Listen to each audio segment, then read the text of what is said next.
Je vais essayer de parler à haute voix, autant que possible.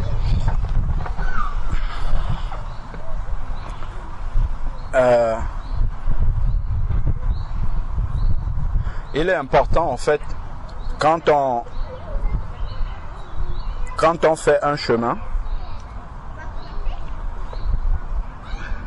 je prends l'exemple d'une maison. Quand on veut construire un bâtiment ou une simple maison sans étage, on commence à construire ainsi de suite, après on s'arrête. On reprend le plan de l'architecte, on voit, il avait prévu une porte là. Est-ce que réellement la porte a été placée suivant le nombre de centimètres qui avait été demandé par rapport à la gauche, par rapport à la droite et ainsi de suite? On avance encore, on s'arrête encore, on regarde, est-ce qu'on est en train de suivre le plan ou est-ce qu'on est sorti du plan déjà? C'est très important en fait de procéder de cette manière-là pour être sûr à la fin que ce qu'on va obtenir était ce qui était prévu dès le départ. Si on fait ça, en fait, on va aller en désordre et au final, on peut obtenir peut-être une belle maison, je n'en sais rien, mais qui ne correspond pas au plan. Imaginons-nous que nous soyons entrepreneurs et on gagne un appel d'offres, quelqu'un nous demande de construire sa maison et comme on voit souvent des maisons clés en main. À la fin, tu viens, tu donnes la clé au propriétaire, il arrive, il regarde, il entre. Il t'avait demandé 3 chambres, il n'y en a que 2. Il t'avait demandé un salon de 25 mètres carrés, il n'a que 9 mètres carrés. Il t'avait demandé une cuisine de 10 mètres carrés parce qu'il regarde, il n'y a que 5 mètres carrés, ainsi de suite. Est-ce que le maître, enfin le donneur d'ordre, est-ce qu'il sera content de ça? Est-ce qu'il va même accepter ça déjà? Je ne crois pas. Je pars de là pour nous poser une question. Le but d'un enfant de Dieu, quand il se convertit au Seigneur, c'est d'aller au ciel, c'est de finir au ciel, ça on le sait. Par contre, quel est le but d'un enfant de Dieu sur la terre? Tant qu'il est encore là, tant que le Seigneur le laisse ici sur la terre, c'est quoi le but? Parce que si on ne sait pas quel est le but, on court sans savoir où on va.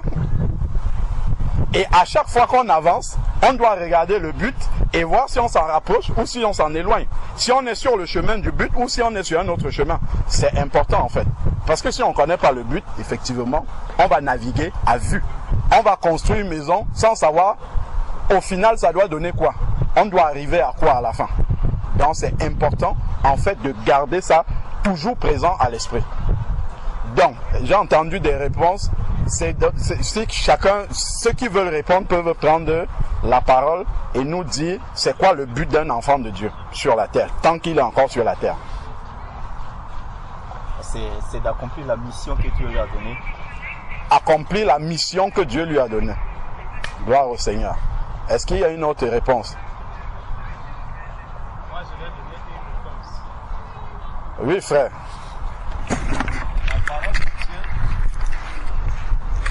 La parole de Dieu me dit que Jésus a quitté sa gloire pour venir sur cette terre pour sauver les humains. Donc il a pris la forme humaine. Étant devenu humain, c'était pour nous sauver, pour me sauver. C'est Jésus m'a montré le chemin que je dois suivre. Il est mort, il est ressuscité, il est retourné au Père. Et moi maintenant, l'ayant connu, l'ayant accepté, il me dit que je ne suis plus de ce monde, je ne suis plus de cette terre. Donc, je suis un être, comme on peut dire, un extraterrestre, mais posant les pieds sur la terre. Si je suis donc sur la terre, je ne suis pas de la terre, j'ai donc un travail à accomplir. C'était de faire le même travail que Jésus-Christ est venu faire sur la terre.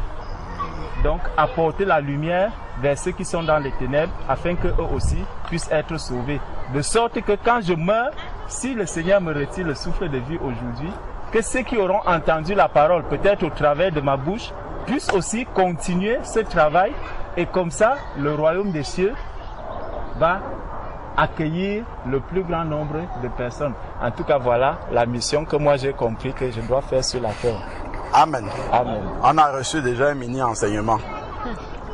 Bon, si je résume ce que le frère a dit, c'est de poursuivre la mission de Jésus sur la terre. Amen. Bon, est-ce qu'il y a une autre réponse? Oui, frère. Moi, j'avais presque la même réponse que le frère Georges.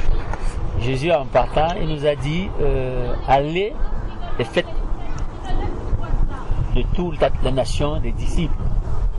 Donc, c'est-à-dire à travers nous, il y aura un prolongement de Jésus-Christ sur la terre. Nous allons, à travers nous, je veux dire, la terre on va procréer des disciples de Jésus-Christ.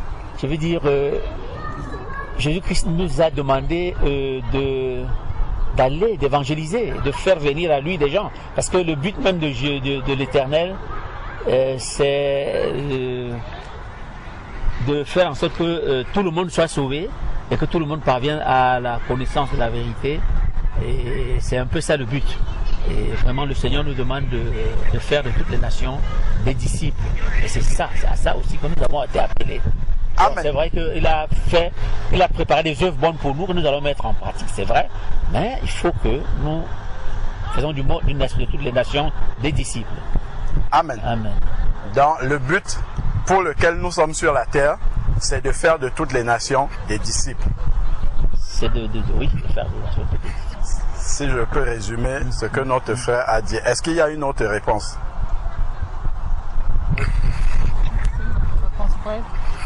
Moi, je dirais que la mission que nous avons sur Terre, c'est la mission d'ambassadeur sur Terre.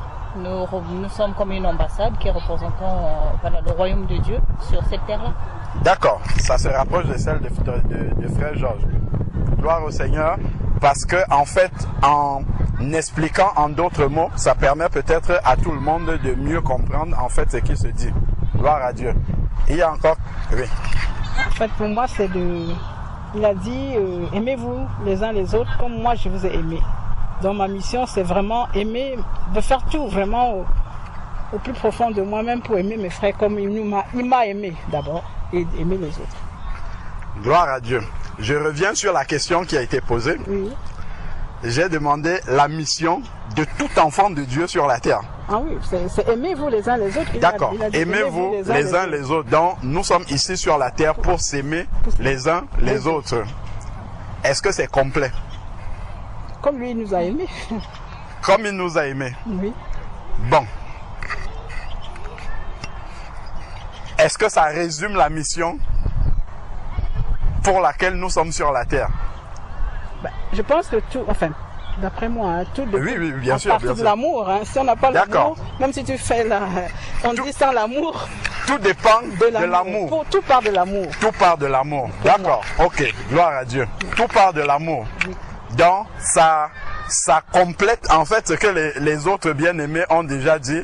On a entendu poursuivre l'œuvre de Jésus. Le complément de ça, c'est qu'on ne peut pas poursuivre l'œuvre de Jésus sans l'amour. Sans l'amour. Bon, ok. Gloire à Dieu. Moi, je pense que le Seigneur m'appelle déjà à témoigner, déjà à reconnaître l'œuvre qu'il a accomplie dans ma vie et ensuite de témoigner auprès des hommes ce qu'il a accompli dans ma vie et aussi à suivre ses pas, marcher sur ses traces. D'accord. Marcher sur ses traces et témoigner aux hommes ce que Jésus a accompli dans sa vie. Et reconnaître aussi ce qu'il a fait pour moi. Et reconnaître ce qu'il a fait pour elle. C'est vrai que chacun l'a pris un peu comme une question personnelle, mais la question c'était pour tous les enfants de Dieu. Hein. La mission commune, en fait. Pourquoi Jésus nous a laissés sur la terre? C'est vrai que après, chacun peut avoir une spécialité dans cette mission-là, voilà. Chacun peut avoir une spécialité. J'ai déjà compris que la spécialité de ma sœur, ça va tendre vers l'amour un peu. Voilà, elle est spécialisée dans l'amour, mais en restant dans la mission générale. C'est sûr que sans l'amour, comme la sœur a dit, c'est l'amour qui a motivé le Seigneur à descendre sur la terre. C'est sûr que sans l'amour, on ne peut même rien commencer. Ce n'est même pas la peine de commencer à faire quelque chose. C'est important de pouvoir le souligner. Est-ce que pour tout le monde, jusque-là c'est bon? On voit où est-ce qu'on va? Ok, est-ce qu'il y a encore une autre réponse? Oui, frère Gilles. Il y a ce que Paul disait qui m'est revenu à l'esprit. Il disait que vous mangez, que vous buvez, faites tout pour la gloire de Dieu. Amen. Donc, si je fais tout pour la gloire de Dieu, eh bien, ça rejoint ce que ma sœur disait. Ce sera par amour de toute façon. Et puis dans tout ce que je fais, je chercherai à accomplir la volonté de Dieu et uniquement sa volonté et pas ma volonté, quoi. Gloire à Dieu. Voilà. Donc, nous sommes sur la terre pour accomplir la volonté de Dieu. Si je peux rajouter quelque chose, dans la prière du Notre Père, nous disons que ta volonté soit faite sur la terre comme elle est au ciel. Donc, comme la volonté de Dieu sur la terre n'est pas comme au ciel, donc nous sommes là pour que sa volonté soit faite sur la terre, comme elle est au ciel. Bon, gloire à Dieu. S'il n'y a plus de compléments, je vais avancer. Gloire au Seigneur. Est-ce que maintenant, par rapport à toutes les réponses, vous pensez qu'on va arriver à une maison qui est similaire à la fin? Est-ce que la maison sera la même? C'est-à-dire que si le Seigneur nous avait lâché comme ça, il lâche Gilles, je sais pas moi, au pôle Nord, il lâche frère Nicanor en Océanie, il lâche Georges, je sais pas, en Afrique, est-ce que au final, la maison qu'ils vont venir présenter à Dieu à la fin aura le même plan? Ça sera la même. Gloire au Seigneur. Ça devrait être la même. C'est sûr et certain.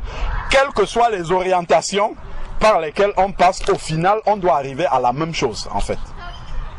On doit finir par arriver au même but. C'est vrai, en fait, que toutes les réponses sont justes. La réponse de tonton Nicanor, en fait, se rapproche de celle que moi j'ai compris également et regroupe l'ensemble, en fait.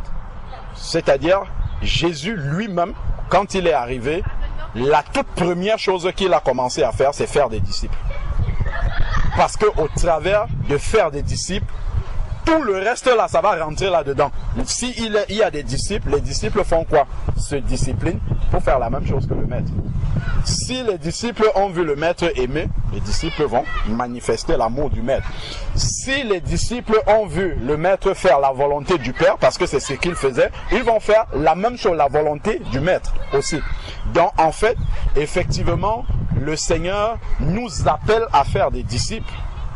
Maintenant, la question que nous devons nous poser, avant de dire que je dois faire des disciples, je ne peux pas faire ce que je ne suis pas. Là, c'est un problème déjà. Imaginons que une sœur ici veut avoir un enfant. Mais si elle veut avoir un enfant qui soit plutôt un petit chien ou un petit chiot, ça ne sera pas possible. Parce qu'elle est un être humain, jamais elle ne pourra accoucher d'un petit chiot. Inversement, si une chienne aime tellement son maître et qu'elle aspire à donner bas à des petits qui ressemblent à son maître, ça ne pourra jamais arriver parce qu'elle est de nature chienne et son maître, c'est un humain. Ça ne va jamais arriver. Donc effectivement, je ne peux pas m'engager dans la mission de faire des disciples si je ne suis pas un disciple. Je ne vais pas venir dire, bon, écoute, je vais voir les gens là-bas, je dis, je veux faire de vous des disciples, mais je vais aller vous montrer à quoi ressemble un disciple. Je prends la main et j'amène, je dis, voici frère Georges, c'est comme ça qu'un disciple doit être. Et je veux faire de vous comme frère Georges est. Mais s'il ne voit pas ça sur moi-même, ça sera un problème. Je ne peux pas faire ce que je ne suis pas. Ce n'est pas possible. Donc effectivement, et là on rejoint donc ce que la sœur Solange disait tout à l'heure, de s'appuyer en fait sur ce que Jésus a fait pour toi-même. Ça part de ce que tu es toi-même en fait. Tu es une vitrine du Seigneur Jésus-Christ. Donc, et les autres voient et connaissent Jésus à travers toi d'abord. C'est par là que ça commence. C'est ce que Jésus a fait de toi. Si tu es un disciple du Seigneur Jésus, alors tu peux faire d'autres disciples. C'est d'abord ça. Nous sommes d'abord nés du sein de notre mère. Nous sommes devenus des êtres humains et nous aussi nous pouvons procréer par la suite. Mais il a fallu que nous naissions d'abord, que nous soyons des êtres humains pour pouvoir le faire. Donc effectivement, pour faire des disciples, il faut être un disciple soi-même. Et donc, de déjà le but avant d'entrer dans la mission que Dieu m'a donnée. Quand je dis Dieu m'a donné, c'est en tant qu'enfant de Dieu, je ne parle pas de moi personnellement. C'est que nous soyons d'abord des disciples. C'est d'abord par là que ça commence. Nous devons d'abord être des disciples du Seigneur. Une fois que nous sommes des disciples du Seigneur, nous entrons dans l'œuvre. Nous avons vu quand le Seigneur est arrivé, quand il a commencé son œuvre, il est sorti des eaux du baptême, il a été dans le désert pour être tenté par le diable. Quand il ressort, il appelle André et Pierre, Matthieu 4. Il leur dit, vous êtes pêcheurs de poissons, je ferai de vous des pêcheurs d'hommes. Mais à l'instant là, ils ne sont pas encore des pêcheurs d'hommes. Ils vont devenir, je ferai de vous des pêcheurs d'hommes. On peut lire dans Matthieu 4. C'est important en fait de voir la manière et les temps de conjugaison du Seigneur. Matthieu chapitre 4, lorsqu'il appelle Pierre et André, Matthieu chapitre 4, verset 17. Matthieu 4, à partir du verset 17, il est dit, dès lors Jésus commença à prêcher, il sort du désert, Jésus commença à prêcher et a dit, repentez-vous, car le royaume de Dieu est proche. Repentez-vous, car le royaume de Dieu est proche. Au bord de la mer de Galilée, il vit deux frères, Simon, appelé Pierre, et André son frère, qui jetaient des filets. En effet, ils étaient pêcheurs. Donc, Jésus va voir deux frères qui pêchaient du poisson. C'était leur métier. Et Jésus va leur dire quelque chose. Il leur dit, suivez-moi. Si on s'arrête là, regardons d'abord, la parole de Dieu nous donne d'abord une première parole qui est sortie de la bouche du Seigneur Jésus-Christ. Il a d'abord dit, repentez-vous. Est-ce que donc Simon et André peuvent suivre le Seigneur Jésus-Christ s'ils n'ont pas accompli d'abord la première parole qu'il a prononcée? Non. Ils ne peuvent pas le suivre. C'est une parole qu'il a prononcée, c'est par là qu'ils doivent commencer pour le suivre.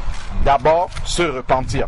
Ensuite, le Seigneur dit, et pendant que vous me suivez, lorsque vous avez décidé de me suivre et que vous avez commencé à me suivre, je vous ferai pécheurs d'hommes. Ce n'est pas vous êtes déjà pécheurs d'hommes. Il dit, je vous ferai pécheurs d'hommes. Donc, c'est quelque chose qui va arriver en suivant Jésus-Christ.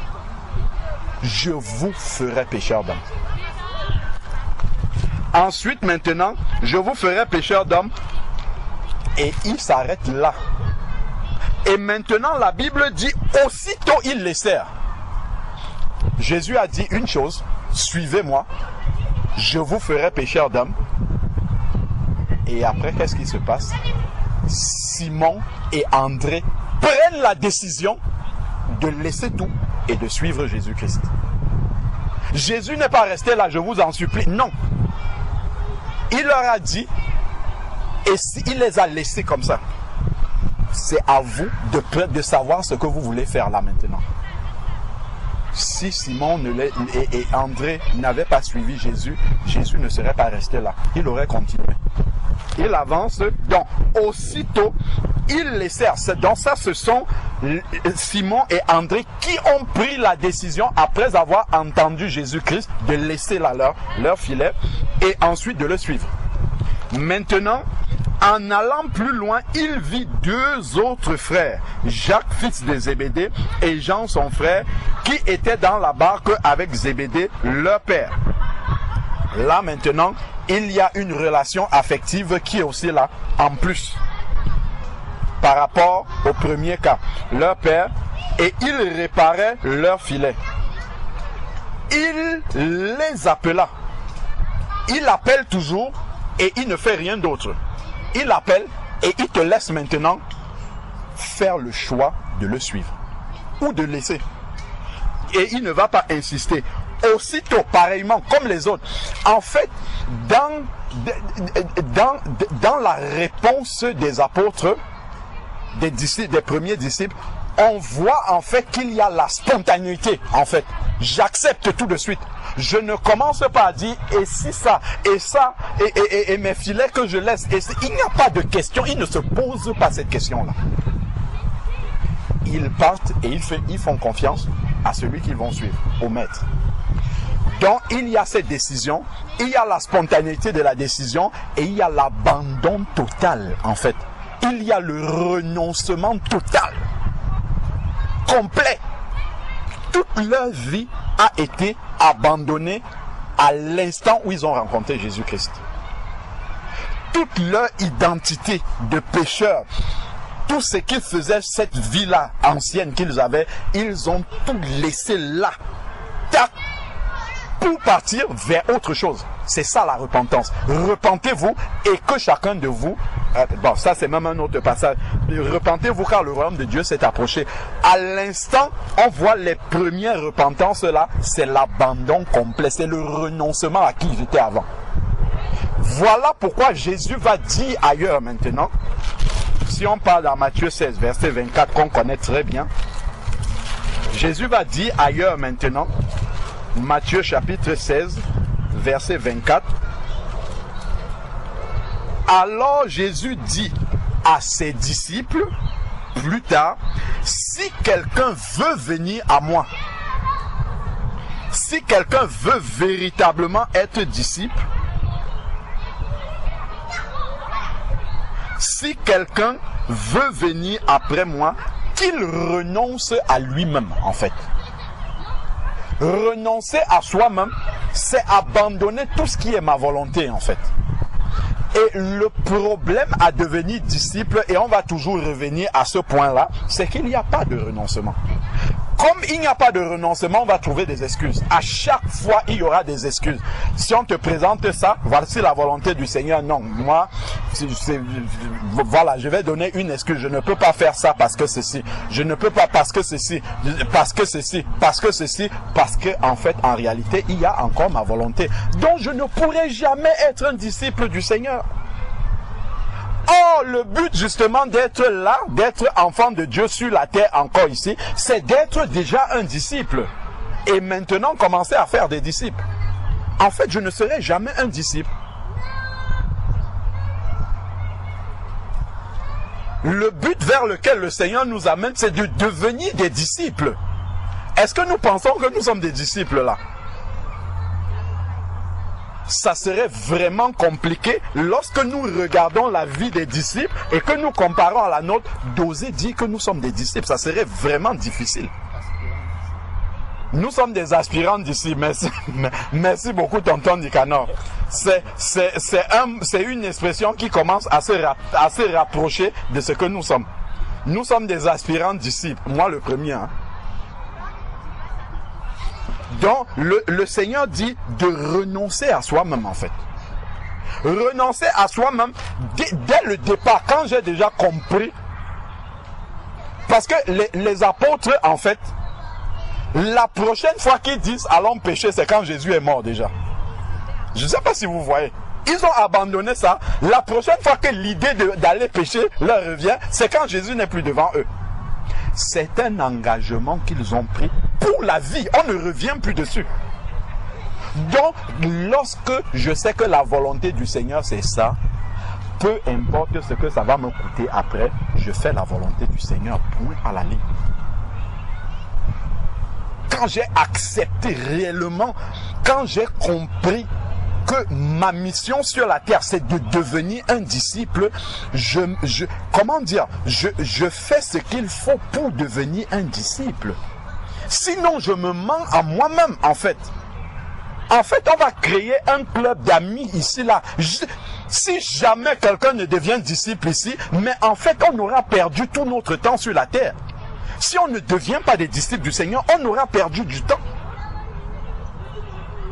en fait, tout ce qu'on aura fait, on n'aura pas atteint la volonté du Seigneur. C'est pour cette raison-là qu'en commençant, je nous ai dit, quel est le plan de la maison vers laquelle nous devons arriver? N'oublions pas que ce plan-là, ce n'est pas simplement de se réunir là le dimanche. C'est d'être des disciples du Seigneur. Le Seigneur n'a pas dit, le verset que le tonton Nicanor citait tout à l'heure de Matthieu 28, il n'a pas dit, allez faire de toutes les nations des adhérents de la foi chrétienne. Il n'a pas dit, allez faire de toutes les nations des gens qui vont venir remplir l'église. Non. Il a dit de faire des disciples. C'est un ordre qui est très négligé en fait. Les gens travaillent pour remplir leurs églises. Ce n'est pas ça. Je préfère avoir une personne ici là, mais qui soit un vrai disciple du Seigneur.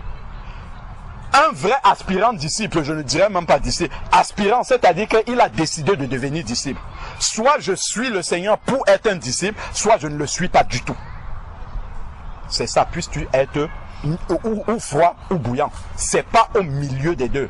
Je ne m'engage pas et je commence à réfléchir plus tard que, hey, je m'étais engagé comme ça, mais en fait, le Seigneur, après, il me demande de laisser ça. Je dis, non. C'est pendant la repentance que je réfléchis à ça, en fait. C'est pendant la repentance que je mesure, comme le Seigneur dit, que celui qui veut qu'il s'asseye, qu'il calcule la dépense. C'est pendant la repentance que je calcule la dépense. Si j'aurais de quoi aller jusqu'au bout. Ce n'est pas que Dieu nous demande d'être des superman, hein. Ce n'est pas ça que Jésus demande. Ce qu'il demande, c'est un engagement total. C'est la seule chose qu'il nous demande. Est-ce que dans mon cœur, j'ai tranché net, je dois être un disciple, point barre. Quel que soit ce que ça va me coûter, le but c'est d'être un disciple. Est-ce que déjà, cette décision-là est claire en moi?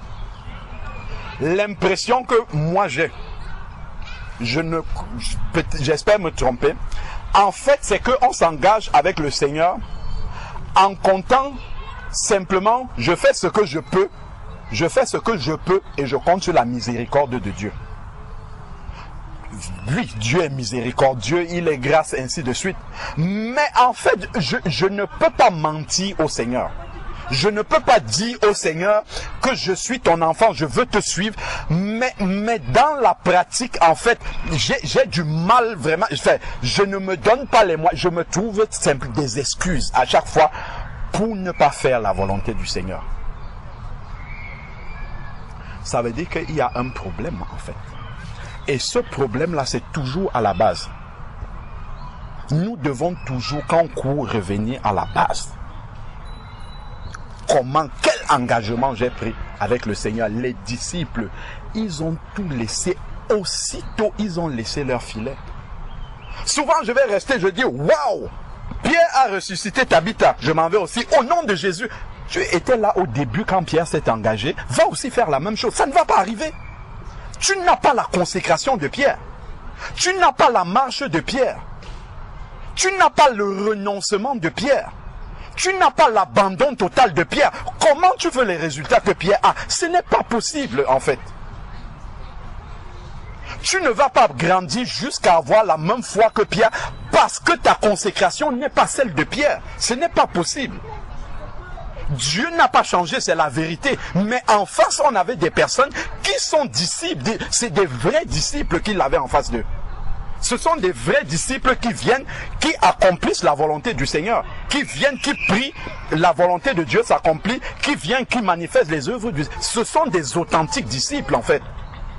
C'est pas des aspirants. C'est pas des adhérents à la foi chrétienne qui font ça. Non. Ce sont des authentiques disciples du Seigneur. C'est important en fait de revenir déjà à la question de base essentielle. Est-ce que je suis déjà un disciple du Seigneur pour rechercher maintenant à accomplir les œuvres du Maître? C'est important en fait, sinon on va se tromper, sinon on va être frustré. Quand on ne va pas voir, on va dire, ah bon, la volonté de Dieu, bon, je lis dans la parole, mais je ne la vois pas, elle ne s'accomplit pas. Mais la question, Dieu accomplit cette volonté-là avec qui? Regardons, avec qui est-ce qu'il est en train d'accomplir cette volonté? Il ne prend pas le premier passant. Ce n'était pas la foule qui accomplissait les miracles de Jésus, pas du tout. C'était ses disciples qui étaient avec lui, qui accomplissaient ces miracles-là, la volonté du Seigneur. Ce n'étaient pas les gens qui passaient, qui voyaient Jésus multiplier les pains, qui venaient s'asseoir, ils écoutaient 5 minutes, ils commençaient à manifester la volonté de Dieu. Non, pas du tout. C'était des personnes qui étaient consacrées avec Jésus tous les jours. C'est eux qui manifestaient réellement Christ. Donc c'est important en fait de comprendre que nous devons, le but en fait c'est de devenir un disciple. Si je quitte la terre sans être devenu un disciple, j'ai raté la mission pour laquelle Dieu m'a laissé sur la terre. Je l'ai raté. Ce n'est pas simplement une adhésion, il y a les frères, il y a les sœurs, on est là, on avance. Tant bien que mal. Non, pas du tout. Ce n'est pas ça le but en fait. Le but d'un enfant de Dieu, ce n'est pas celui-là. Le but d'un enfant de Dieu, c'est d'être un vrai disciple du Seigneur sur la terre. Quelqu'un sur qui Dieu peut compter. Sur qui Dieu peut s'appuyer. Parce que Jésus n'est pas physiquement sur la terre. Il n'est plus là.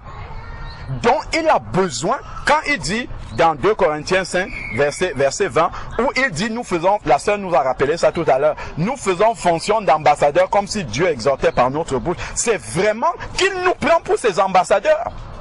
Quand le président de la République nomme un ambassadeur, je prends par exemple le président de la France, il nomme un ambassadeur, je ne sais pas moi, en Côte d'Ivoire.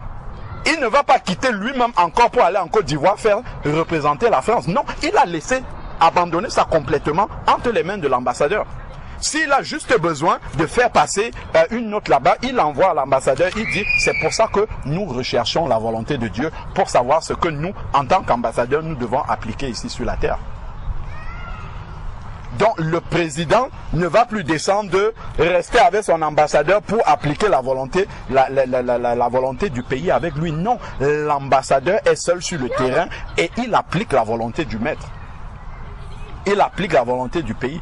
Donc, c'est la question justement, ambassadeur, disciple, est-ce que je me donne les moyens d'être un authentique disciple du Seigneur? Quand je regarde par exemple, est-ce que Frère Georges c'est un enseignant parfait? Frère Georges, est-ce que tu es un enseignant parfait? Loin de là. Moi, je suis loin d'être un enseignant parfait. Qui est l'enseignant parfait? Jésus-Christ. Jésus-Christ est l'enseignant parfait. Combien de temps Jésus-Christ a mis pour faire des disciples? 3 ans et demi pour faire des disciples qui ont continué son œuvre. Il a mis 3... L'enseignant parfait, hein, je parle, on ne peut même pas commencer à s'approcher de vouloir nous comparer même avec l'ombre de Jésus-Christ. Il a mis 3 ans et demi pour faire des disciples. Il n'a pas mis 3 ans et demi en voyant les disciples dimanche après-midi seulement. Il a mis 3 ans et demi avec eux tous les jours. Il dormait avec eux. Il le voyait tous les jours. De temps en temps, il se retirait pour aller prier. Quand les disciples dormaient, après il revenait. Pour faire des disciples, l'enseignant parfait, il a mis 3 ans et demi tous les jours avec eux. Nous pensons que nous, en venant ici dimanche après-midi, en se voyant comme ça, avec des enseignants imparfaits, on va devenir des disciples. En fait, nous sommes en train de nous mentir, mes frères et sœurs. On se ment. On ne sera jamais des disciples. On n'est pas sur le chemin pour atteindre l'objectif. Ça, il ne faut pas se mentir. On n'est pas sur ce chemin-là. Il faut s'arrêter et regarder le modèle et se dire, est-ce que c'est de cette manière-là que je vais devenir un disciple? Ce n'est pas de cette façon-là. Encore, quand on parle de dimanche après-midi, de temps en temps, l'un vient, il saute 4 dimanches, après il vient. C'est pas du tourisme, mes frères et sœurs. Vous ne venez pas ici pour donner une dîme ou des offrandes à quelqu'un. Vous venez pour vous-même, pour chercher la face de Dieu, pour poser des questions. J'ai lu ça dans la semaine, je n'ai pas compris. Frère, expliquez-moi. Pour prier les uns pour les autres. C'est écrit dans Actes chapitre 2, verset 42. Dès qu'on a plongé les 3000 dans les eaux du baptême, la Bible nous dit, ils persévéraient dans l'enseignement des apôtres. Ils se voyaient tous les jours ils étaient assidus au temple. C'est écrit, ils rompaient le pain dans les maisons. C'est comme ça qu'on devient disciple. Ce n'est pas de temps en temps. La communion fraternelle, c'est optionnel. Ce n'est pas optionnel. L'enseignement des apôtres, ce n'est pas optionnel. La communion fraternelle, ce n'est pas une option. La fraction du pain, ce n'est pas une option. Les prières, ce n'est pas une option. Si je pars déjà sur le fait que pour moi, la prière c'est une option, je prie de temps en temps, je ne serai jamais un disciple, je ne connaîtrai pas la volonté du maître. Si je pars sur le fait que l'enseignement des apôtres, de temps en temps, quand j'ai du temps, j'écouterai un enseignant, mais je ne vais jamais devenir un disciple. Si je me dis de temps en temps, je vais méditer la parole de Dieu, mais je ne connaîtrai pas la volonté du maître. Je ne connaîtrai pas la volonté de Dieu pour moi-même. En fait, quand je deviens un enfant de Dieu et que je veux devenir un disciple, d'entrée de jeu, les 4 piliers là, je dois déjà comprendre que ce n'est pas une option pour moi. C'est pas une option. Sinon, je me trompe déjà. Quel est le maçon qui veut construire une maison, il n'a pas de ciment, il n'a pas de sable. C'est quel type de maison qu'il va construire? Je médite de temps en temps quand j'ai du temps. Je vais à la communion fraternelle s'il ne pleut pas, s'il fait beau, je vais aller. Je vais prier si j'ai du temps. Si mon réveil sonne, je prie. Si ça ne sonne pas, je ne prie pas. Et puis j'avance comme ça. La fraction du pain. Non, jamais. Je me trompe en fait. Je ne serai jamais un disciple. Donc je vais avancer. J'aurai peut-être une religion, un soupçon de foi, mais en fait, Dieu ne va jamais se révéler profondément parce que je ne le cherche pas. En fait, soyons sûrs d'une chose, hein, c'est que Dieu ne force pas quelqu'un. Si tu fais le vide et que tu veux que Dieu remplisse, il remplira autant que tu as fait le vide, jusqu'à ce que ça soit plein. Mais si tu n'es pas, si tu ne demandes pas, Dieu ne te donne pas. Si tu n'as pas soif, Dieu n'étanche pas ta soif. Dieu ne peut pas venir t'arrêter comme ça, il dit va à la communion fraternelle. Il ne va jamais faire ça. Dieu ne va pas venir te dire, hé, tu n'as pas envie de prier, lève-toi pour prier, lève. Le Saint-Esprit va te rappeler 1-2 fois, après il va te laisser. Le Saint-Esprit, comme les gens disent, je ne sais pas comment, est un gentleman, il respecte notre volonté. Il ne va pas te forcer plus que ça. S'il faut prier, Dieu va te montrer 2-3 fois qu'il faut prier. Après, il va te laisser. Si tu ne veux pas prier, il va te laisser. Il ne te force pas. Donc, si tu n'as pas décidé, mais en fait, tu seras un adhérent de la foi chrétienne. Regardons un peu dans Luc chapitre 14. Jésus, il va faire, et vraiment, on connaît vraiment le bon Dieu. C'est très bien. Par contre, en fait, il y a quelque chose, quand on médite dans les évangiles, si en fait, en général, on survole les évangiles, on s'arrête, Jésus a donné du pain, il a guéri les malades, il a fait parfaitement. Mais quand vous commencez à gratter, vous voyez la manière dont Jésus avançait, vous comprenez réellement ce qu'il était venu faire. Il faisait des disciples, en fait. Jésus ne faisait pas des adhérents. Soit tu étais engagé pour le suivre. C'est pour ça que la plupart de ceux qui ont suivi Jésus sont allés jusqu'à la mort. Parce que dès le départ, en fait, Jésus ne te laissait pas dans une illusion. Il te disait la vérité telle qu'elle est. Soit tu acceptes de le suivre. Il commençait bien sûr par faire un miracle. Si tu as besoin d'un travail, il va te donner un travail. Ça, c'est pas un problème. Mais après le travail, il va te dire, fiston, ce n'est pas que le travail. Le travail, c'est bien, ça nourrit ta chair. Mais ça, le plus important, c'est autre chose. Je veux t'amener ailleurs. Si tu te limites juste au travail, tu n'as rien compris. Parce qu'on ne monte pas au ciel avec ce travail-là. Ça nourrit juste ta chair et ta famille. Mais il y a autre chose vers lequel je veux t'amener. C'est à ça que ton cœur doit être accroché. Là où est ton cœur, là aussi est ton trésor. Donc, ici, là, il dit, dans Luc, c'est le même verset qu'on a lu dans Matthieu 16, mais dans Luc, c'est présenté avec plus de précision. Luc chapitre 14. Luc chapitre 14. Luc chapitre 14, à partir du verset 25. Luc chapitre 14, à partir du verset 25. Luc chapitre 14, à partir du verset 25. Il est dit, de grandes foules faisaient route avec Jésus. Vous voyez, il y a des disciples Et il y a des gens qui font route avec Jésus et la Bible dissocie les deux. Si nous faisons juste route avec lui, c'est normal que ce qu'il nous dit soit optionnel. Prier, ça va être une option. Le jour où je veux prier, je prie. Si je ne veux pas prier, point, je fais autre chose. S'il faut la communion fraternelle, Jésus dit bien que là où 2 ou 3 s'associent, donc tu as besoin d'un deuxième. Même Jésus lui-même, qui n'avait besoin de personne, puisque devant le tombeau de Lazare, il dit, Père, je sais que tu m'exauces toujours. Donc il n'avait besoin de personne pour être exaucé. Mais pourquoi va-t-il prendre Pierre? Il va prendre André, il va prendre Jacques, il va prendre Jean, il va prendre Philippe, il va prendre Nathanaël. Pourquoi? Pour montrer en fait que tu ne peux pas être un disciple qui vit tout seul quelque part. Ce n'est pas possible. Quand il parle du corps, quand il prend l'église, il prend l'exemple sur le corps. Nous sommes le corps de Christ. Est-ce que tu as vu le membre d'un être humain vivre en dehors d'être attaché sur le corps? Pas du tout. Ça n'existe pas. Ça veut dire que le disciple vit dans la communion fraternelle. Il vit dans l'attachement aux autres membres de son corps, en fait.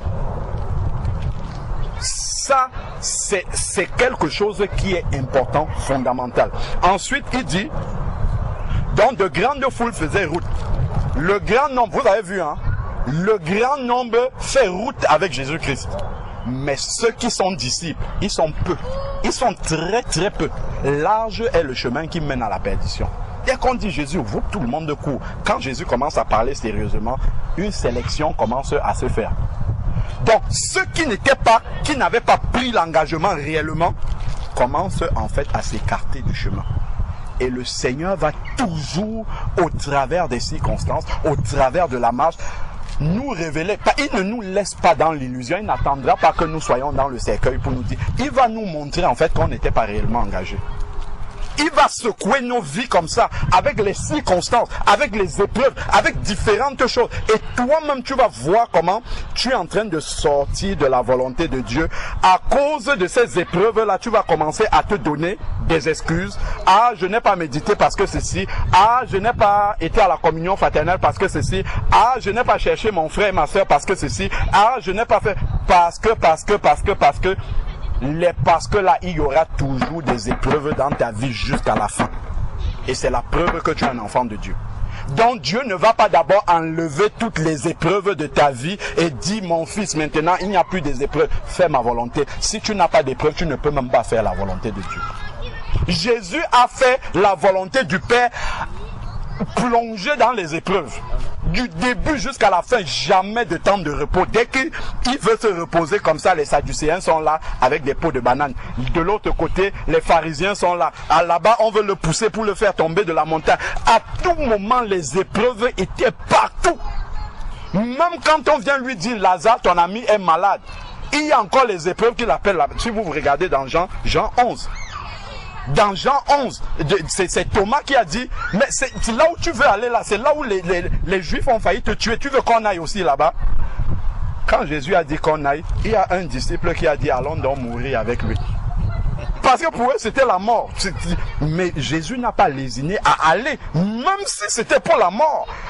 Parce que dès le départ, il avait décidé de faire la volonté du Père. Nous aussi, quel que soit le cas, Seigneur, je sais que par moi-même je ne peux pas faire ta volonté, mais au moins j'ai pris la décision. Je suis décidé à la faire. Maintenant, donne-moi la force pour arriver. Je ne vais pas me donner des excuses, des échappatoires. Non, je veux faire ta volonté. Seigneur, viens à mon secours.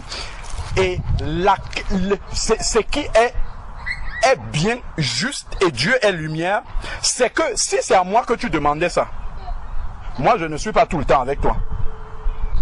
Le jour où je ne suis pas là, tu fais comme tu veux. Mais c'est à Dieu que tu fais cette prière-là.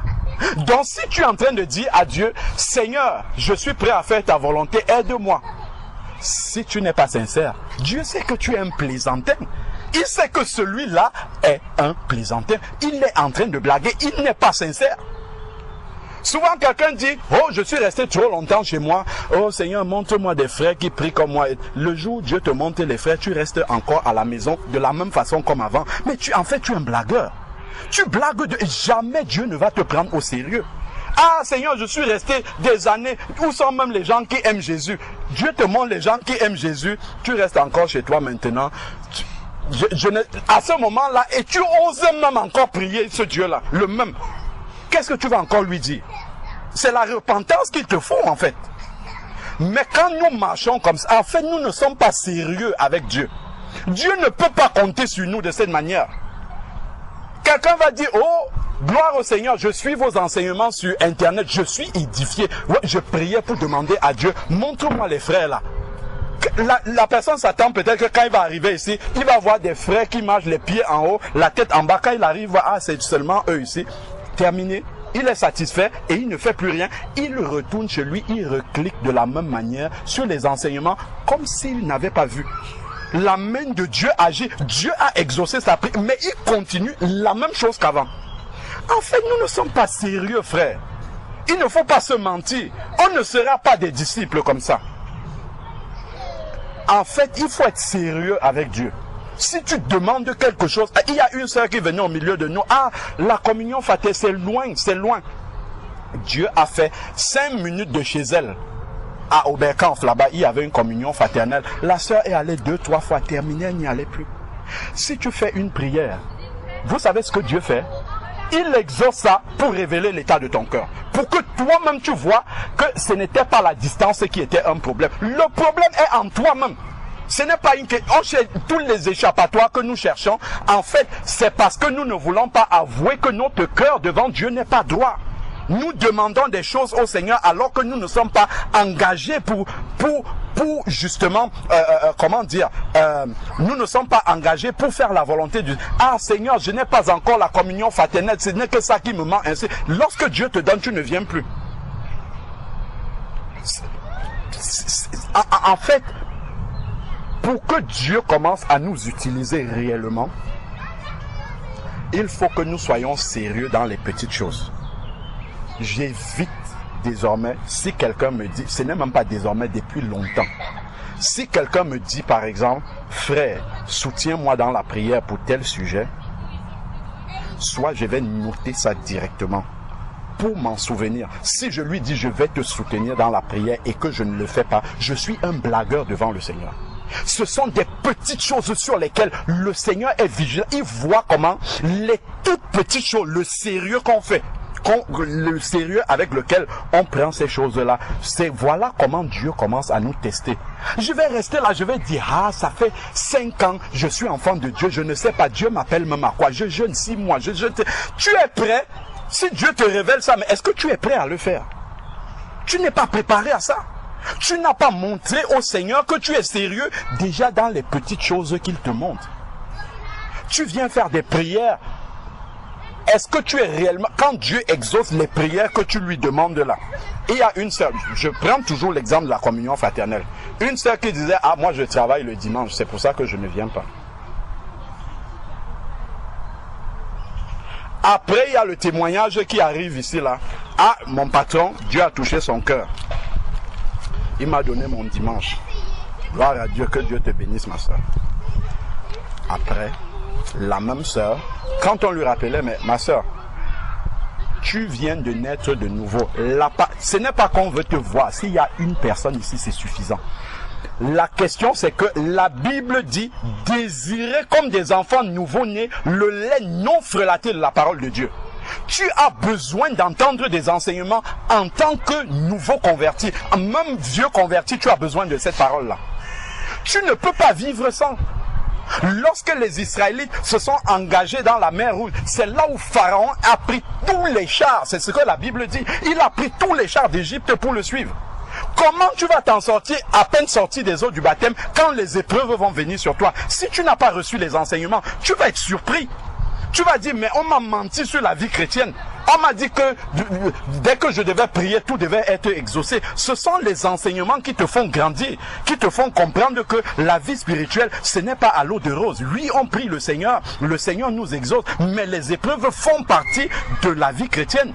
Là, quand tu vas arriver, frère, je suis attaqué comme ça. Oui, moi aussi, j'étais passé par là. On va prier pour toi. Ma soeur, ne te décourage pas. Tu vas aller rester tout seul de ton côté. Le malin va venir te cribler.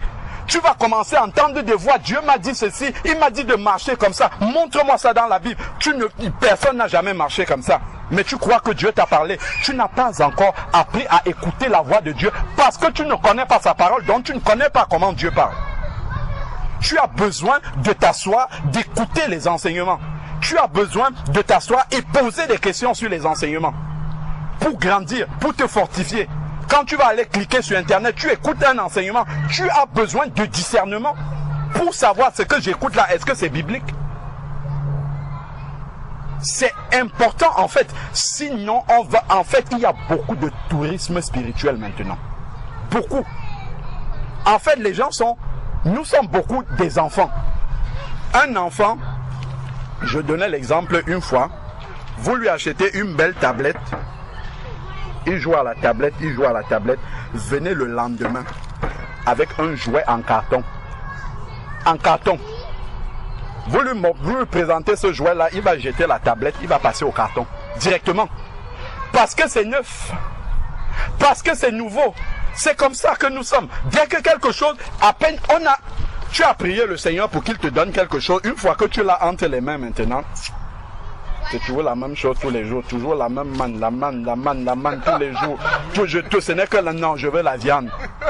Je passe à autre chose. Mais est-ce que tu sais... Mais la manne, vous savez pendant combien d'années les Israélites ont mangé la manne? 40 ans, la même manne. Ça n'a jamais changé. C'était toujours la même chose. Parce que dans cette manne-là, il y avait tout. Il y avait la vitamine A, B, C, D, E, combien. Il y avait tout dedans. Ce n'est pas une nouvelle manne que Dieu leur a donnée. Ah non, on veut la viande maintenant. Ah non, on veut ceci. Ah, les concombres d'Égypte. On commence à penser à tout. Alors tu oublies que tu as tellement prié pour avoir cette manne-là. Quand Dieu te donne la manne, ah, c'est toujours la même. Les frères, là, ils enseignent toujours la même chose. C'est toujours la même chose. Ce n'est pas autre chose. La parole de Dieu, elle est telle. C'est la même chose. Elle ne change pas. Donc il faut vraiment qu'on s'examine en fait. Il ne faut pas qu'on voit toujours le problème. Il faut qu'on s'examine réellement. Que je me mette devant Dieu et je dis Seigneur, qu'est-ce que je cherche même? Je veux quoi? Je veux les miracles. Dieu va accomplir les miracles. Ah non, même les miracles là, ce n'est plus ça. Je veux maintenant. Non, restons devant. Seigneur, c'est quoi mon problème? Qu'est-ce que je cherche au prophète? Le problème, effectivement, ça révèle, c'est pour ça que je suis parti de cette question-là, ça révèle que je ne sais pas quel est le but de Dieu, en fait, dans ma vie. C'est pour ça que je suis embrouillé. Je touche ici, je laisse. Je touche là-bas, je laisse. Je touche ici, je laisse. Non, ce n'est pas comme ça. On a parlé d'un chantier, le chantier que Dieu commence dans ta vie. Quand tu commences un chantier, on va prendre un électricien. Sa spécialité, c'est l'électricité. Il va passer les câbles dans les murs. Ensuite, il faut qu'un plombier vienne, qu'il perce toutes les canalisations, il passe les conduits d'eau. Ensuite, le charpentier va venir, va faire son travail. En fait, c'est comme ça que Dieu fait dans notre vie. Quand on devient un enfant de Dieu, Dieu va peut-être envoyer chez Gilles. Gilles, c'est un électricien dans le domaine spirituel. Dieu lui a donné les enseignements qui correspondent à l'électricité dans ta maison. Dieu va te mettre auprès de Gilles pendant un moment. Pour que toute l'électricité soit faite. Après, Dieu lui-même qui t'avait envoyé chez Gilles, il va te dire c'est bon, l'électricité c'est terminé. Passe maintenant là-bas.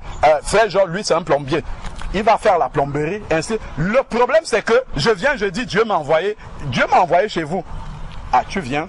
Ah, c'est Dieu qui t'a envoyé. Ah, d'accord. Ok, demain, un autre. Ah, Dieu m'a aussi envoyé chez... Mais l'électricité est finie, la plomberie est finie.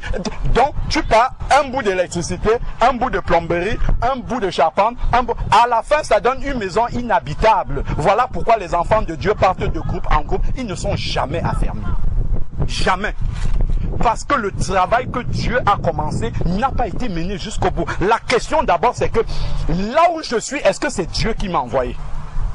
Je suis ici, là, tout le monde dit, Dieu m'a envoyé, j'ai écouté les enseignants. C'est une émotion, ce n'est pas Dieu qui t'a envoyé. Si Dieu t'envoie, tu vas rester là jusqu'à la fin, jusqu'à ce que le travail de Dieu soit fini complètement. Et quand tu vas te lever, quand tu vas te dire, mes frères et sœurs, le Seigneur me demande de vous quitter maintenant, ça sera une parole de Dieu, en fait. On saura que c'est Dieu qui a parlé. Personne ne va retenir ton habit. On va se mettre à genoux, on va prier pour toi. Seigneur, mon frère, ma soeur, continue ton chemin. La question, c'est que les enfants de Dieu sont légers avec leur vie spirituelle. En fait, on avance aveuglément, on tâtonne, on essaye ici, on essaye là-bas. Dieu n'est pas un Dieu de désordre. Restons au pied du Seigneur. Seigneur, c'est où que je dois recevoir l'enseignement? Une fois que Dieu m'a montré, je m'assois là-bas, je reçois l'enseignement et je médite moi-même personnellement. Je recherche la face de Dieu moi-même d'abord. Et Dieu complète maintenant au travers des dons des uns et des autres. Il y a l'enseignement, il y a des quand on enregistre un enseignement ici, ce n'est pas tout qui va être publié. Les sujets de prière que les uns et les autres ont, on ne va pas publier ça. Tu vas cliquer sur un enseignement, tu ne sais même pas comment le Seigneur a fait pour que d'où est-ce que c'est parti.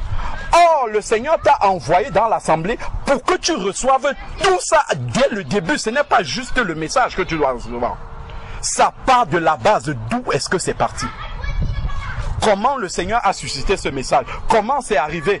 Le témoignage que le frère a donné avant que ça ne suscite un message, c'est peut-être un témoignage qui est pour toi, qui va t'aider dans ta marche. Mais toi, tu es resté chez toi, tu dis de toute manière, on va poster les enseignements sur Internet, je vais cliquer. Dieu sait, parce que tu as prié, il sait que si c'est lui qui t'a envoyé, il t'a envoyé là-bas pour accomplir ce travail-là. Et Dieu envoie les épreuves dans ta vie en fonction des enseignements qu'il t'a donnés. Pour ceux qui ont été, la plupart d'entre nous, on a fait un peu des études. Quand tu arrives à l'examen, on t'interroge sur quoi? On t'interroge sur le programme qui a été donné, défini par, comment dire, le conseil des enseignants. Si tu as séché les cours, c'est ton problème. Si tu as séché les cours, c'est ton problème. Voilà pourquoi on se retrouve devant les épreuves. On commence à crier, frère Alain, j'ai telle épreuve, frère Georges, venez, Il y avait les enseignements qui étaient pour toi, il y avait des témoignages qui étaient pour toi, il y avait des sujets de prière qui étaient pour toi. Si c'est Dieu qui t'avait envoyé, il l'a pourvu. Il t'a donné tous les cours qu'il fallait. Il t'a donné tous les exercices, tous les travaux dirigés. Il avait tout prévu, mais si tu n'étais pas là, si tu n'étais pas en cours, Dieu va quand même t'interroger sur le programme qu'il avait prévu pour toi. Je dis bien si c'est Dieu qui t'a envoyé quelque part. Ben à ce moment-là, tu seras devant les épreuves. Souvent, on ne sait même pas que l'épreuve va commencer. On est dans l'épreuve, mais on ne sait même pas que c'est un test que Dieu est en train de nous faire passer. Quelqu'un te piétine dans le métro, tu lui donnes un coup. Et c'est après que... En fait, tu étais dans l'épreuve, tu as déjà raté, tu es passé à côté de l'épreuve.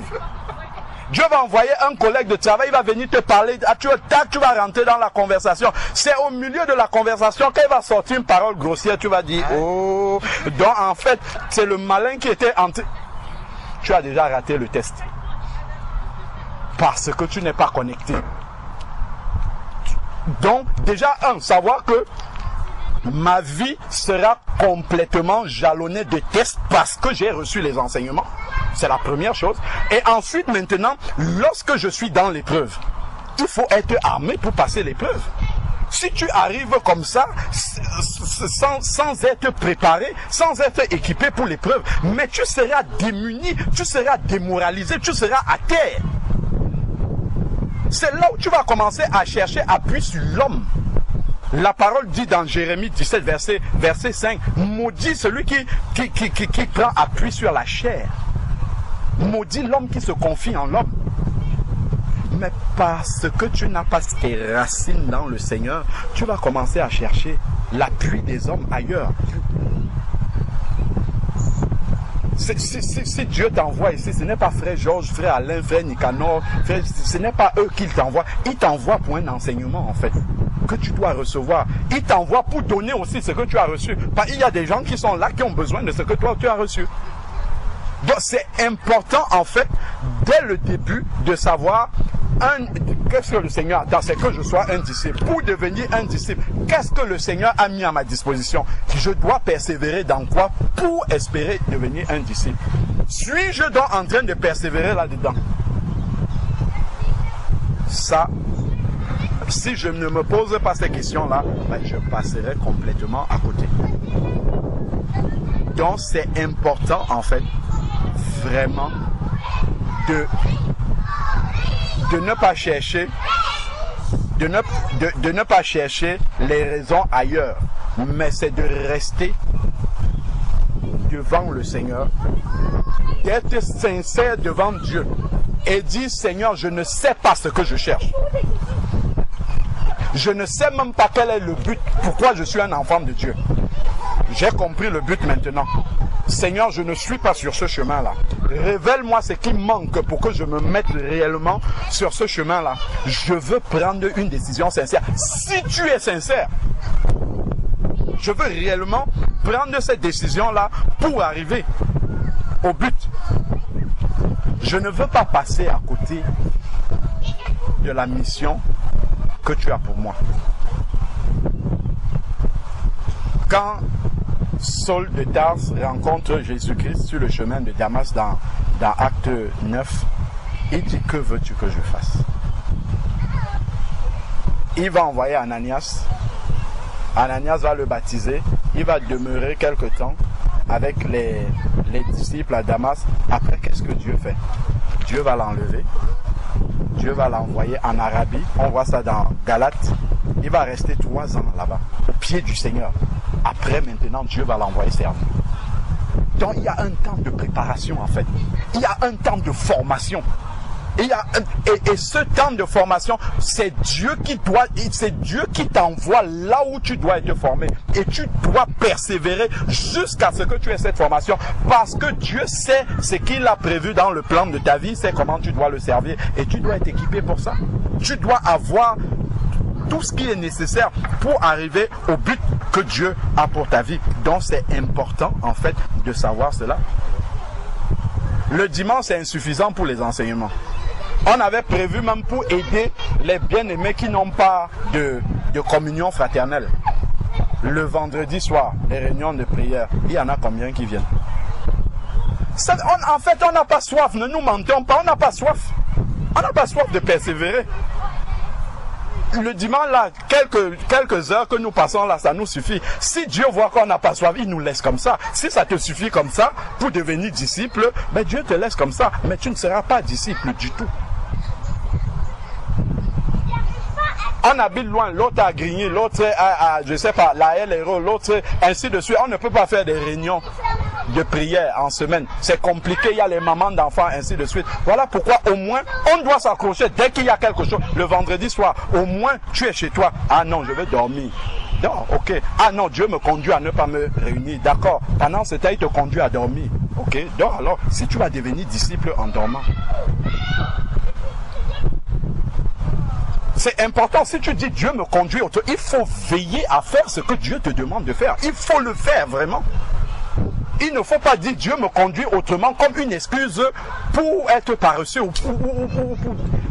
Parce que quand tu dis ça, le malin est là et il voit en fait qu'il y a une faiblesse et c'est là qu'il va taper. C'est là qu'il va vraiment taper à ce niveau-là. Parce que tu n'es pas encore solide pour t'en sortir toute seule. Le problème, il est là. Dieu peut conduire ses enfants n'importe comme il veut. Mais il faut avoir déjà la solidité qui te permette de marcher, de reconnaître quand tu vois l'erreur, tu dis ça c'est l'erreur, je ne vais pas toucher à ça, je vais avancer et ainsi de suite. Sinon, tu vas boire des poisons et après tu seras ballotté complètement à tout vent de doctrine et finalement, l'œuvre que le Seigneur voulait accomplir dans ta vie ne sera pas réalisée. Ça ne sera pas la faute du Seigneur. Ça sera ta propre faute parce que tu n'as pas écouté le Seigneur jusqu'au bout. Tu es parti dans les découvertes, je veux découvrir, c'est bien de découvrir. Mais il faut pouvoir encore discerner ce qui n'est pas bon pour toi. C'est important en fait de réaliser ça. C'est vraiment capital en fait. Sinon notre vie spirituelle, tu vas compter 1, 2, 3, 5, 10 ans, tu fais le bilan, tu verras que rien n'a avancé. Rien du tout. Dieu ne te confie pas des missions où tu sens que Dieu t'envoie faire ça. Ah, là j'ai passé un cap de foi. Dieu m'envoie faire quelque chose de plus compliqué. Dieu ne pourra pas compter sur toi en fait. Il ne pourra pas s'appuyer sur toi. Ce n'est pas possible. Mes sœurs, nous sommes rentrés de Dakar. On vous a trouvé engagés. Ah, on va se rendre visite. On va prier les uns les autres. Vous avez déjà été chez sœur Irène. Vous avez été chez sœur, je sais pas, Cynthia. Vous avez déjà fait le tour. Pourquoi vous vous êtes arrêtés? On ne commence pas quelque chose, on s'arrête avec le Seigneur. En fait, vous plaisantez devant le... Je vous dis la vérité, vous blaguez avec le Seigneur. Si vous dites Dieu nous conduit à faire, allez jusqu'au bout. Vous avez vu, on a commencé les réunions sur Skype le vendredi.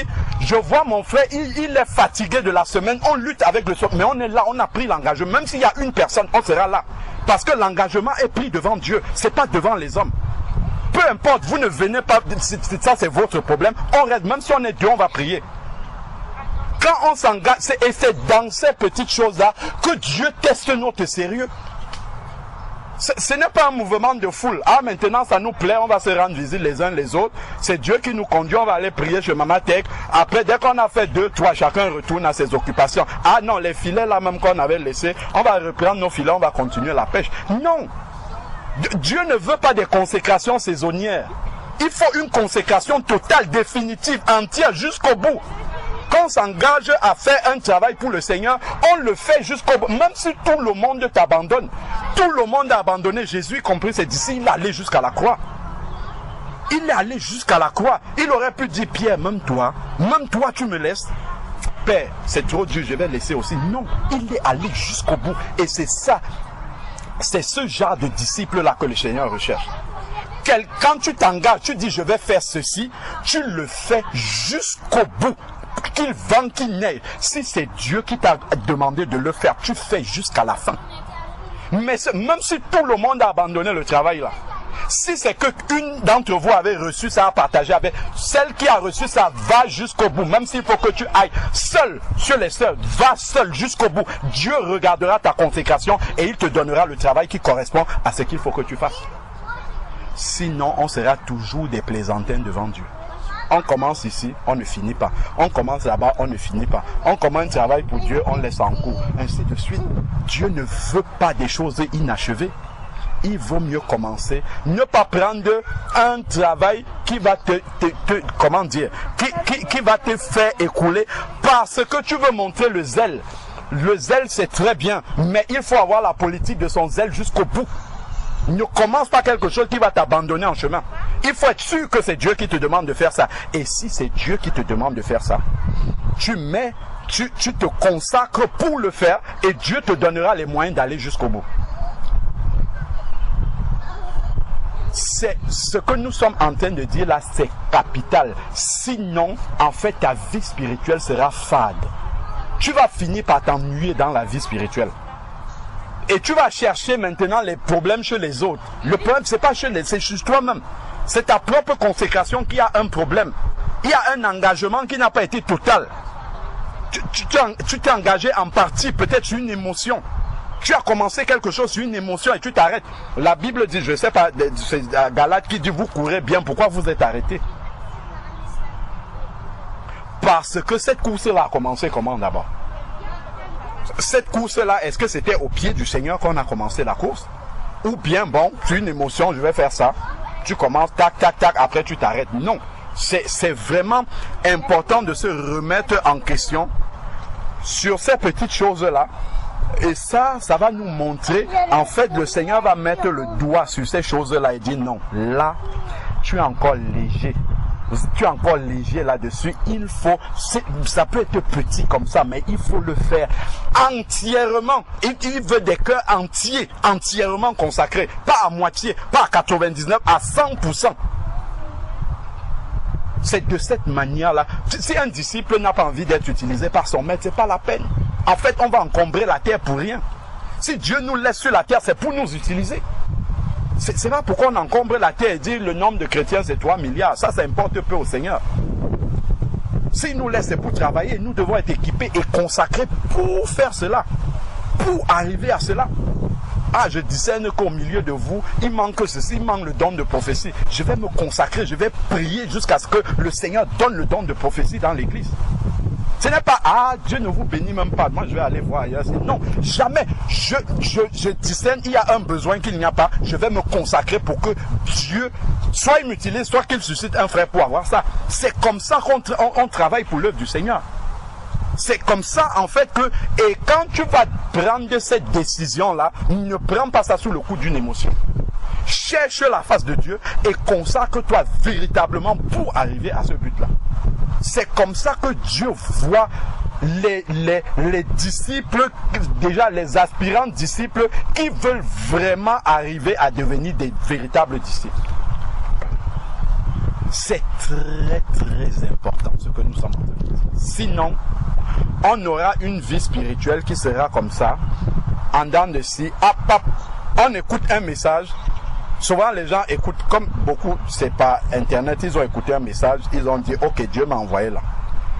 Quelqu'un écoute les messages, il dit ah, amen, il clique, suivant, amen, il clique, il prie, Dieu l'envoie, il vient là maintenant. On avance. Après il y a une situation, on s'assoit devant la parole de Dieu, on lui dit selon la parole de Dieu, voici ce que le Seigneur demande de faire. Ah, frère, vous ne m'aimez pas. Il oublie que ce qu'on est en train d'appliquer là, c'est ce qu'il disait amen quand il cliquait sur internet. C'est ça que nous sommes en train d'appliquer. Maintenant que ça s'applique sur... Non frère, moi, je vais me retirer d'abord, je vais aller prier. Mais il ne suffit pas de dire amen à un message pour que ça soit vrai dans notre vie. Hein. Il ne suffit pas de dire, on peut dire amen, c'est bien. Mais après, le Seigneur va te... Nous-mêmes, on n'est pas exempt de ça. Hein. Nous-mêmes qui prêchons, ce que nous prêchons, Dieu nous met d'abord au pied du mur par rapport à ces messages que nous prêchons là. Donc, quand tu dis amen, le Seigneur dit, ah, tu as dit amen ma fille. Ok, ben c'est bien, gloire au Seigneur. Bien, je vais maintenant te tester par rapport à ça. Quand il te teste maintenant, tu dis, hey, ça c'est encore quoi ça? Je pensais que vous étiez comme... Alors, c'est des enseignements que tu écoutais, c'est ça juste qui est en train de s'appliquer. Donc, c'est important en fait de ne pas être des chrétiens émotionnels. C'est important de ne pas être dans le feu de paille. Dans la vie chrétienne, c'est une course de résistance et c'est l'arrivée qui compte, ce n'est pas le départ. Je peux m'engager, je passe dans des eaux du baptême avec un témoignage époustouflant. J'étais, je ne sais pas moi, un ancien gangster, Dieu m'a sorti de là, je deviens même un prédicateur. Si à la fin je n'ai plus l'Esprit de Dieu, je ne vais pas au ciel. Je peux avoir accompli tous les miracles que je veux et ressusciter des morts. Nous prenons souvent le cas de Salomon. Salomon a écrit les proverbes, il a écrit certains psaumes, il a écrit l'Ecclésiaste, il a écrit Cantique des Cantiques. Quand vous lisez ça, c'est une sagesse extraordinaire. Il a eu la gloire que Dieu lui a donnée, la sagesse de Dieu. Aujourd'hui, personne ne peut dire si Salomon est sauvé. Personne. Parce que son cœur s'est éloigné de Dieu. Parce que à la fin de ses jours, c'est la fin d'une chose qui vaut mieux que son commencement. À la fin de ses jours, son cœur s'est tordu. Son cœur a laissé le Seigneur pour pencher vers autre chose. Et tout ça, c'est la manière dont nous nous consacrons dès le début. Il faut que le cœur soit entier. La taille des tribulations, des épreuves qui vont arriver, ça n'impressionne pas le Seigneur. Le Seigneur dit dans 1 Corinthiens chapitre 10 verset 13, il ne laisse arriver dans notre vie aucune tentation qui ne soit humaine, donc qui ne soit supportable par nous. Quand il laisse l'épreuve arriver, c'est parce qu'il juge que nous pouvons supporter. La première chose, c'est déjà d'être sûr. Quand l'épreuve arrive, ne dis pas, oh, c'est trop difficile pour moi, pas du tout. Si Dieu a laissé arriver, c'est que tu peux supporter. C'est que tu peux aller jusqu'au bout. Maintenant, la Bible nous dit que dans l'épreuve aussi, il donne le moyen de s'en sortir pour que nous puissions supporter. C'est parce que tu sais que si Dieu a laissé cette épreuve arriver, c'est ce qu'on disait tout à l'heure aux frères. Tu es au chômage, ne t'inquiète pas. Si Dieu sait que tu es son enfant, c'est lui qui pourvoit à tes besoins. S'il a laissé le chômage arriver, il sait par quel moyen tu vas sortir de ce chômage. Point. Tu n'as même pas à te déranger. La question, c'est de savoir, Seigneur, dans ce chômage-là, qu'est-ce que tu attends de moi? Comment tu attends que je réagisse? C'est important. Moi, je suis passé, après 10 ans de travail, par 1 an et demi de chômage, qui arrivait brutalement comme ça. Mais la question, je n'ai pas comment. Quand je suis sorti, je voulais commencer à chercher le travail. L'Esprit de Dieu, arrête ça vite. Reste devant le Seigneur. Seigneur, pourquoi tu as permis ça? Qu'est-ce que tu attends de moi? Qu'est-ce que tu veux que je fasse? Si tu as permis ça, tu sais pourquoi. Il y a une raison. Je peux pas travailler 10 ans, ça s'arrête pour rien. Il n'y a pas de hasard dans la vie d'un enfant de Dieu.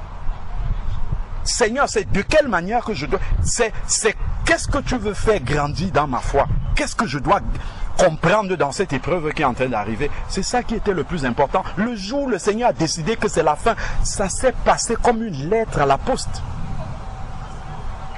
Et le Seigneur a permis que je vois que ce n'était pas par moi-même.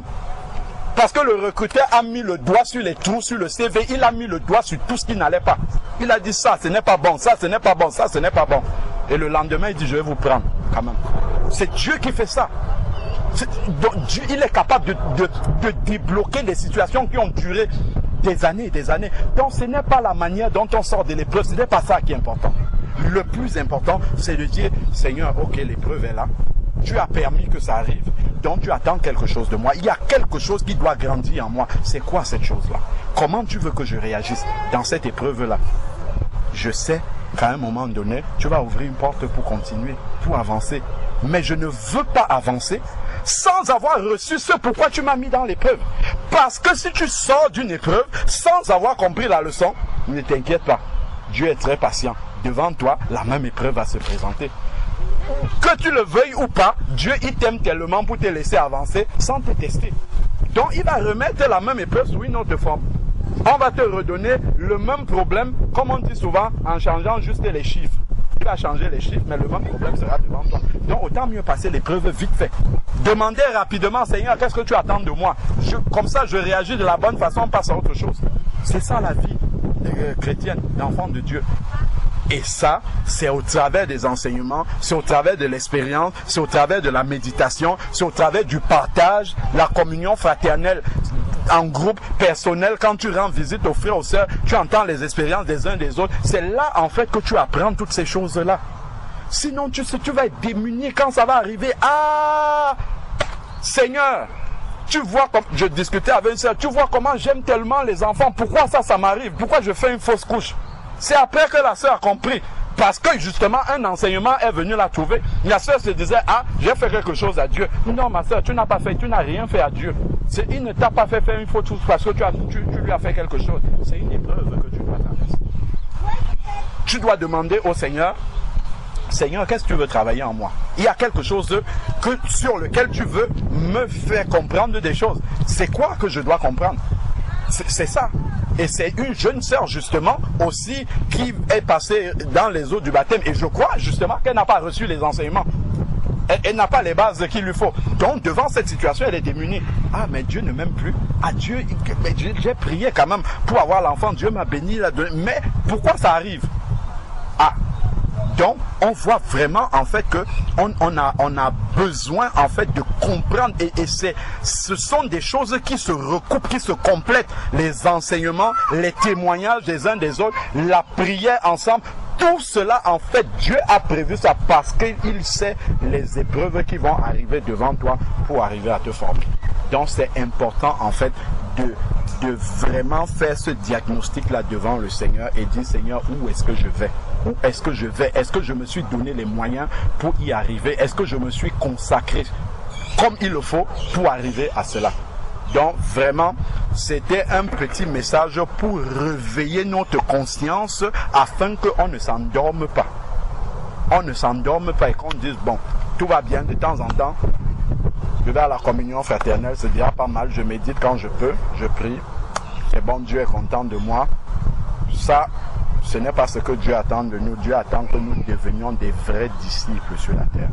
Et pour savoir c'est quoi un disciple, on a la description des disciples à partir de Actes des Apôtres, surtout quand Jésus n'est plus avec eux physiquement. À partir de Actes jusqu'à la fin, on voit c'est quoi la vie des disciples. Et cela nous permet de savoir ce à quoi Dieu veut que nous arrivions. C'est à ça. C'est à ça que Dieu veut que nous on regarde juste les résultats des disciples et on dit, Seigneur, mais tu as dit que voilà, les résultats pour tes enfants, on veut la même chose. Ah, ce n'est pas aussi simple que ça. C'est bien les résultats, mais avant ça, il y a un prix qu'on paye pour avoir ces résultats-là. Il y a un prix qu'on paye. Pour atteindre, c'est clair que c'est la foi qui donne tout cela. Mais pour atteindre ce niveau de foi-là, il y a un travail à faire. Même les épreuves, tout ça participe à faire grandir notre foi. Quand tu as déjà, si aujourd'hui, si demain je perds mon travail, ça ne va plus m'inquiéter comme la première fois. Parce que c'est déjà arrivé. C'est une épreuve que j'ai déjà passée. Je sais maintenant que aujourd'hui, je ne dépends plus de ça. J'ai compris cette leçon-là. Mais avant, la première fois quand ça arrive, ah, là, tu es un peu désemparé, tu ne sais pas. La prochaine fois, si ça arrive à Franck, ça ne sera plus comme la première fois. Il aura compris beaucoup de choses. Donc, c'est important, en fait, de réaliser tous ces aspects-là. Dieu ne permet pas quelque chose dans notre vie pour rien. Il sait où est-ce qu'il veut nous emmener. Mais moi, déjà, je dois faire l'examen devant le Seigneur pour savoir est-ce que je suis en train d'aller sur le bon chemin. Est-ce que c'est le plan de la maison du Seigneur tel que je vois dans sa parole? Est-ce que ce sont ces murs-là? Est-ce que ça respecte le plan qui va donner la maison finale que le Seigneur a prévu dans sa parole? Donc, vraiment, voilà ce sur quoi le Seigneur a déposé dans mon cœur que nous puissions méditer là-dessus. C'est un message à méditer personnellement chacun. C'est vraiment, on doit rester devant le Seigneur et se poser les bonnes questions devant le Seigneur afin que on ne puisse pas se leurrer. En fait, il ne faut pas se tromper sur la vie spirituelle. C'est trop important pour se tromper là-dessus. C'est vrai. Et ça part de la sincérité que nous avons devant le Seigneur, pas devant les hommes. On peut prendre des engagements devant les hommes, tout ça, ça ne sert à rien.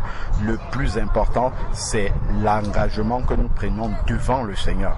Et nous devons marcher selon cet engagement. Amen. Amen.